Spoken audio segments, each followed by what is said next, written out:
Memito mekudo gan ode mede mekuda siko mekudo kwenu mekudo ojre gan ode mede ton be mi hen go afri mena mi lo podo go vlobe onu wa mi ton de ego no lo mercredi petepo be nu wala mi go wala podo go gando jire ajona rasino mi ton petepo volo taji patakli na mede be nu wa culture dagbo o to mi ton lo plak be men be mi hen wa ofri mena onikalo kuye vlo be bodi de mi go wa onu do lo egbe mi e ko hansino daho patakli ofodu titolo hansino yeme lo keto lo tito me polo seme poji be lo ko yeton lo mi melofi lo ko yeton lo mi de lo fi mi go présenter na me mon kotona mi lo clé mi go do me mon koton si ami be meto ko la nuyi be meyi nu mi ton podo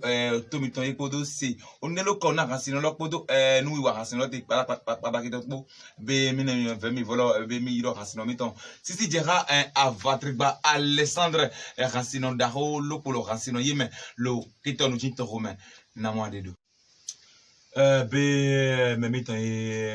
Rancino Daho e de yiro avatrigba zisu avise e yo tin gbe mi no se lo o kamito dro ka ja ho to me be ga o kan ho de se Rancino mitan avise be mi kan se ko lo ni kodo ni wa avise na mu avatrigba zmo ton ta na avise lo zmo ton mu ye lo na ivoloye makasi mamo donamento e mindoto afise journaliste monto peu merci o retomaze o me go de volo khelo fan ni aka si reton anyo volo ma fan o afise lo avi anto foto no tonjon ko me avi e mondo odera avi ino do si ava vi bei attention gangan de la attention me lo ni me abe bo seton lo o tu do ya tin gangan ha se si to jon se o ni be gangan o tu afiti do be gangan eni ansi ma fi se to jon be mi lo ran ipo vlo afise lo mayin kode ni be ateyin kode ke yin kolo mayin kode ni nu agbre yin e bi no to si ami lo ko afise to me avise mai atekinko niko gangane niko chia nko dunyi e me avise mai wo ye je to meni kai me be yi name e do yinko e me to be me mitan ye me kan se Rancino avise avatri pa be lo kan le mitan ji be ologo mi na mi mbeido ologo e tin kote lo kan ko me na lo o kan tian le ji yan logo ma de Rancino mai Rancino ologo lo ni wa tintana Rancino be lo nlo iwa me be ologo to le mi kanu sentier ke na mi no mbeido gete te mi no débrouiller mi no han ko do no wa zan ne ke ologo to le no yo mi tan wa zan mo ko khorungo na journaliste alunde wan ba mamu beto hunlo de kuki male tende ekun abi o me vo ye ropo ye be ekun ando wa be ndi amu beto jan e me vo beto e mo to gona me di beto no colona magana ko beto ma colona amo go po e go po me mitan mi no se e go po e po logo gajina na do ton ma na do ndi ma lia gaze betogo beto jambo mo bai be me mitan ye o kan se lo misipo be yen mi lo o te po mi po lo gbese pe po ko de mi o kan se Rancino avise petepo e toju ni ya tete be avise lo cleun me awuve do ni be awuve de mi no se lo o kan na mi mo han to me do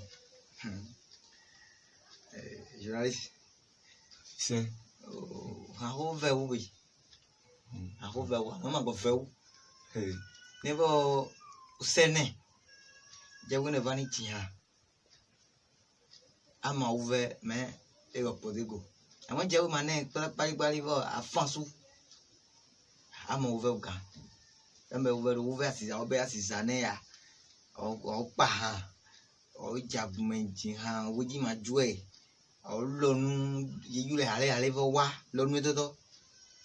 amoli anlo amoli ye me hasio amo ye faso ha do jin e yo e do vera me et va faire beto et prend mon go yesi maman et doit faire vrai ti je na mi le con mangalo maman ouvert de main entoli maman va ouvert maman le même bevo agbe ko lu tendi beto e bu wan die e bu ben die ama ai do moji ai do ha nele de beto me yugani beto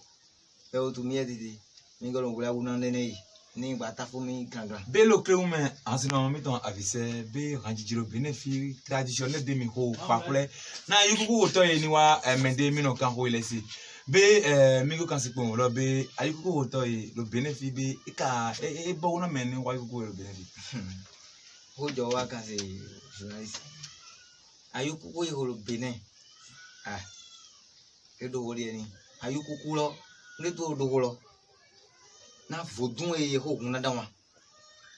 vodun e ni hen wa wetu peto e ma che ha nwa yi hun ye ton do ofo no ho e ma yin vodun ji hun e ma yin vodun si e yan ho na eni me lo yo apo ni ho hun lo ape de ji a e yo beto yo apo volo ape de ji bo ho nu ya e do pon me de no ho traditionnel yo pon be emeto e me manti traditionnel dans les me no mo kun je me volo ayukuku me ne ko parle yo go hun e be no wa iton e me no se lo ko yin e ma kun je me je kansene nu kuma mo je nu me mi ton lo agbaji fi e ni so mi no kan o ko den pete ko se be me mi ton e mingo kenu do ketonu kwego kansino keton to lo agba mi ton ji ye ka go lu ko lo o to iton me e je vol me ni kan o ko sibu onu mon kotongo be kansino vise be mi me kansino lo ketonu ye be e ka yin gede na mi na okwelo ya fe yi eno yin wunya na mi na welo o e chere na ko de kanse nungbo na fo mi don o he baji lo ketonu ndi mu jogbo gbe ma ro en mutan kike ngbo kan le o hasino iton lo mi lo po me hasino lo po ndi ma jo ndi ma fon fun me bi lo po ngolo bu po me don you know say if I was get there don to titoe mi don to titoe bo me de no kon akwere bo nle ndo je ngbe je gangolo be lo gbe ndi ma se wa mi lo gbe so ebe lo ketanu ko yin azangbe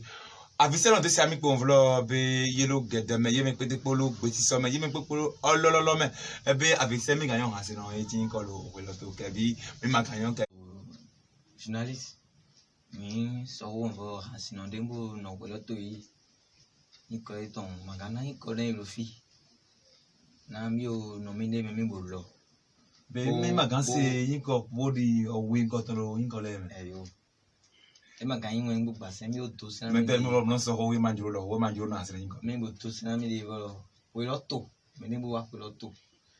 me ni bo me de ko lo nu kan yi go be we ma tre jane kabila do ra jo jane ni gbese de me yin o ni bo la na mi fi ale ebe meto ye be nu mon koton eji misi misi vlo mi me rasino yi mi wula u da ho de li vlo rasino eji na kwelo rasino lo pa eji na kwelo be mi ka be me lo polo yi me ko de mo lo ni lo ko den ti ma ko yin de mo tonde ton lo fili meto ye be avatri pa rasino mi ton de ni wana we pete bonu e ma jiko lo ho le pete bonu na mi lo fi e volo be asana gbe mi mo nu kunje no wa e pete po me be mi ndo le ngowa be po mi ndo gowa ho mi ton eji mi ndo to avatri pa si o ran vivi en bon temps be meto ye mi ndo to avatri pa yin ojelo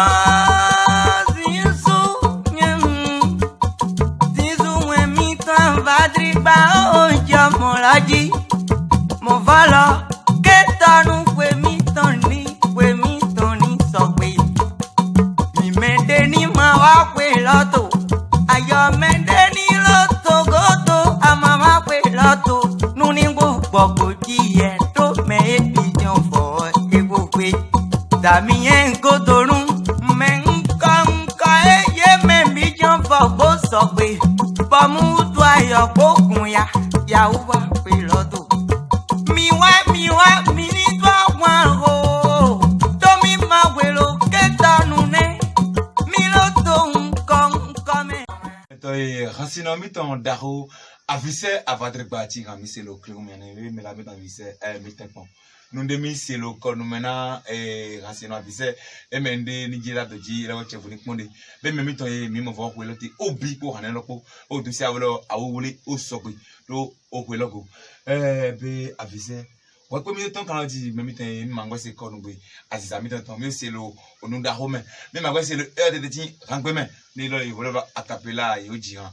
avise be otovie voilà pour il mi wa nous wa miton jito wa ko no do fu racino nami o rango cléonde to vivre na nous wa miton be mi job na racino avise oh je la ici mon c'est au 2000 et ka jolo na volo de modo wafi o ran kale mo modo tout mon na o mi ton epi no e ma job na to yi de ka nyeto ale mi do na won lo ko de vivi na do to sia méthode no do to mi volo holo promisi ka ko volo ye ngo jihami na mi do chinchon aumenta que tanunta elo que tanunta de ni lo agabo do topo adusi po mi opo godo po nkan po emi go ato mi ton mi ni duwe do po pe mi ton yo sogbe de pe adida voro ye maya me ingo be mi ton je gbangba ke tanunta emi ni no bodo duwe aziza voro nderi mbo chorugbo we maro imbo tanugba oranzilonde mi onzi so avadriba onwe mi don fize mon bolon te la me aziza nka deri be ike tanunta ye te de bolon te la me rugbira we norindo je ojo dodo aziza voro be avadriba be etienne be gasise lo te lo menungo e de savolo ki tonto e lo pesi so me be me miton e mi wa vivonu mi wa kinkon mi wa nu wa miton tin tre e kondo mi wa lo egbeja zanji be mi ngodo no kun mi lo azande ni po egbe na mi so kan yiro kan si ronde ni po ni so kan do wa lo holo o nu wa miton to be mi dogbo e me ni do to mi to me to e mi dogbo mi trala e me ni hodo mi ka wa no vivore be jiwe egbono tete e hodo mi tete ga mi no to be me ni be cameraman mi to me ni he o ye gonami tout point le po wan blete mi so ye camera to be mi be to me to o kan ji fi me be o lo kan me to ni se jandu ni se tabo do mi dogbo ye tete no lo kan logodo mi go to be me ni be nu konto e patati mi ye ni so nu wa do le nu kan be mi lo ele zande bye.